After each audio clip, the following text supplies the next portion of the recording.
आपकी हर टेंशन को जड़ से खत्म कर देगी ये कहानी। किसी ने बहुत खूब कहा है कि दूसरों की समस्याओं का आनंद लेना हमेशा बंद करिए, वरना कहीं ना कहीं वो समस्याएं, वो परेशानियां भगवान आपको भी दे देगा, क्योंकि भगवान वही तो देता है जिसमें आपको आनंद आता है। ओम शांति दोस्तों, नमस्कार।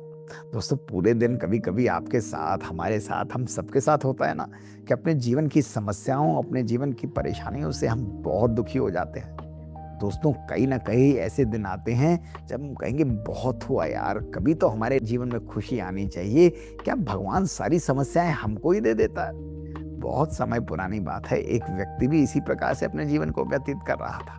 भगवान की उपासना करता, उनका नाम याद करता, पूजा करता, सब कुछ करता, अनेक अनेक प्रकार के दोस्तों उपवास करता, लेकिन फिर भी उसके जीवन में समस्याएं थी, वो खत्म होने का नाम नहीं लेती थी। उसे लगता रोज एक नई परेशानी, कभी पैसे की समस्या, कभी स्वभाव संस्कार की समस्या, कभी जॉब की समस्या, कभी सैलरी की समस्या, हर प्रकार की समस्या उसके जीवन में उसको घेरी रहती थी। एक दिन दोस्तों दुखी हो गया, परेशान हो गया, उसने कहा आज तो मैं भगवान से इसका पूरा हिसाब करके रहूंगा। दोस्तों, अपने घर को छोड़कर दूर गया मंदिर में और बैठ गया तपस्या में। एक ही संकल्प था कि कुछ भी हो जाए, आज तो भगवान को मेरे सामने आना ही पड़ेगा और मेरे सब प्रश्नों और समस्याओं का उत्तर उसे देना ही पड़ेगा। बांध कर लेकर गया था दोस्तों अपनी समस्याओं की पोटली अपने साथ। दोस्तों, तपस्या करता रहा। अब क्या करते, भगवान भी उसकी तपस्या से प्रसन्न हो गए और दोस्तों सच में ही उसके सामने अवतरित हो गए। जैसे ही भगवान उसके सामने आए, उन्होंने कहा, पुत्र बता तेरी क्या इच्छा है। उस व्यक्ति का तो जैसे खुशी आसमान पर पहुंच गई। आज स्वयं साक्षात भगवान जिनको मानता था उसके सामने थे। अब क्या था, उसने बोलना चालू किया, अपनी सारी समस्याओं का ढेर लगा दिया। मैं चाहता हूं कि आप मेरी इन सारी समस्याओं को मुझसे ले लें और मेरे जीवन में खुशी भर दें। तो भगवान ने उससे कहा कि बिल्कुल बिल्कुल, ये तो बहुत आसान काम है, लेकिन भाई तुझे मेरा एक काम करना पड़ेगा। उस लड़के ने कहा, जी मैं सब कार्य करने को तैयार हूं, आप मुझे बताइए मुझे क्या करना है। तो भगवान उसको उस मंदिर के कोने में ले गए जहां एक बहुत बड़ा बरगद का पेड़ था। उन्होंने देखा कि वहां पर अनेक प्रकार की छोटी छोटी पोटलियां रखी हुई थी, जिस प्रकार से वो व्यक्ति अपने साथ समस्याओं की पोटली लेकर आया था। भगवान ने कहा कि भाई देख, मैं तेरे को केवल एक्सचेंज ऑफर दे सकता हूं इस दुनिया में। तो उस लड़के ने कहा, किस प्रकार का एक्सचेंज ऑफर? उसने कहा, तू ऐसा कर, अपने जीवन की विकट से विकट, कठिन से कठिन और सारी समस्याओं को जो तू लिख कर लेकर आया है, जाओ उस बरगद के पेड़ के नीचे जाकर रख दे। लेकिन ध्यान रखना, जब तू अपनी समस्या को वहां रखेगा और वापस आएगा, तो हजारों पोटलियां जो वहां रखी हुई थी, जिसमें भी समस्याएं अनेक प्रकार की हैं, उनमें से कोई भी पोटली जो तुझे पसंद आए वो उठाकर अपने साथ ले आइयो। खाली हाथ नहीं आ सकता, ये इस जिंदगी का असूल है। वो खुशी खुशी वहां गया। उसने फट से अपनी सारी समस्याओं की पोटली बरगद के पेड़ के नीचे रख दी और वापस आते हुए एक पोटली उठा ली। अब जैसे ही उसने पोटली उठाई, वो वापस आ रहा था, उसके मन ने उससे बोला कि कहीं इस आपके अंदर कोई ऐसी समस्या ना हो जो तेरी समस्याओं से भी ज्यादा विकट हो।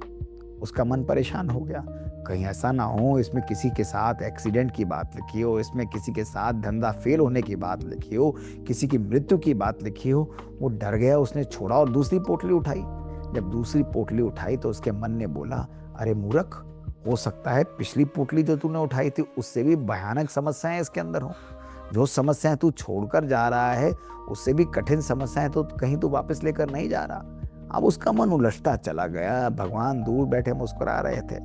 वो आधा घंटा यही खेल करता रहा, कभी इस पोटली को उठाता, उसको रखता, उसको उठाता, इसको रखता, और अल्टीमेटली उसने अपनी सारी पोटलियों को वहीं पर पटका और अपनी पोटली लेकर फिर वापस आ गया और भगवान के सामने आया। उसने कहा, भगवान ऐसा करिए, मुझे नहीं पता कि उसमें किस प्रकार की समस्याएं हैं, मेरी अपनी समस्याएं ही ठीक हैं, इनको तो मैं फिर भी डील कर सकता हूँ। यदि उन पोटलियों में इससे भी कोई भयानक समस्याएं हुई तो मेरे लिए तो और आफत हो जाएगी। इसलिए मैं अपनी ही समस्याओं से खुश हूं, मुझे और कुछ नहीं चाहिए। बस आप मुझे केवल आशीर्वाद दीजिए, शक्ति दीजिए कि इसके ऊपर मैं विजय प्राप्त कर सकूं। भगवान उसको देखकर मुस्कुराने लगे। उन्होंने कहा, तूने बिल्कुल यथार्थ निर्णय किया। उन्होंने कहा कि देखो बेटा, जीवन के अंदर समस्याओं का आना ये तो नेचुरल है। जीवन में आगे बढ़ना जो है वो हमें समस्याएं ही आगे बढ़ाती है, हमारे मार्ग को रोकती नहीं है, हमारे मार्ग को और सुंदर रूप से प्रशस्त करती हैं। जब इन समस्याओं से जूझते हैं, इनके ऊपर विजय प्राप्त करते हैं, तब हमारा मन और शक्तिशाली होता है और हमारा पावरफुल मन होता है। एक बात और ध्यान रखना कि इन समस्याओं में तुम कभी भी अकेले नहीं हो। मैं सदा तुम्हारे साथ हूँ और जब मैं सदा तुम्हारे साथ साथी के रूप में कार्य करता हूँ तो तुम्हारी विजय निश्चित है। इसलिए मेरा साथ कभी भी मत छोड़ना। और तीसरी बात भगवान ने उसे बोली कि कभी भी अपनी समस्याओं को दूसरों की समस्याओं से कंपेयर मत करना। हर व्यक्ति अपनी जिंदगी को जी रहा है। अपनी समस्याओं की तरफ ना देखते हुए अपने जीवन के अंदर जो प्राप्तियां हैं, जो खुशियां हैं, उनकी तरफ फोकस करना, तो इस समस्याओं का समय भी, कठिन समय भी इस दुनिया में बीत जाएगा। दोस्तों, उस व्यक्ति का मन बदल चुका था, उसके चेहरे पर एक स्माइल थी। अब समस्याओं का जो बोझा था, उसको बोझा नहीं लग रहा था। उसे तो लग रहा था कि ये तो कोई बात ही नहीं है, अब तो अपने जीवन में बहुत रिलैक्स रहेगा और कंफर्टेबल रहेगा। दोस्तों, वो वापस आया और अपने जीवन को खुशी खुशी जीने लगा। कितनी अद्भुत कहानी है दोस्तों। आज हमारे जीवन में भी कंप्लेन को छोड़ना, बार बार भगवान को कोसना, समस्याओं को कोसना, दोस्तों उसको बंद करिए। सदा ध्यान रखिए कि जीवन के अंदर समस्याओं का आना हमें हमेशा आगे बढ़ाता है।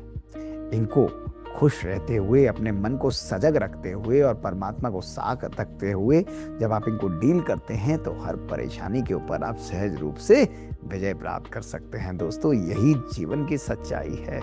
तो दोस्तों, देखा आपने, बात बात की ऐसी ही मज़ेदार छोटी छोटी कहानियाँ हमारे जीवन को हमेशा के लिए परिवर्तित कर देती हैं। और यदि दोस्तों आपको ये बातें पसंद आती हैं तो हमें ज़रूर लिखकर भेजिए। हमारा ईमेल है bkdrmohitgupta@gmail.com। इंतज़ार रहेगा दोस्तों हमें आपसे सुनने के लिए। शुक्रिया और ओम शांति।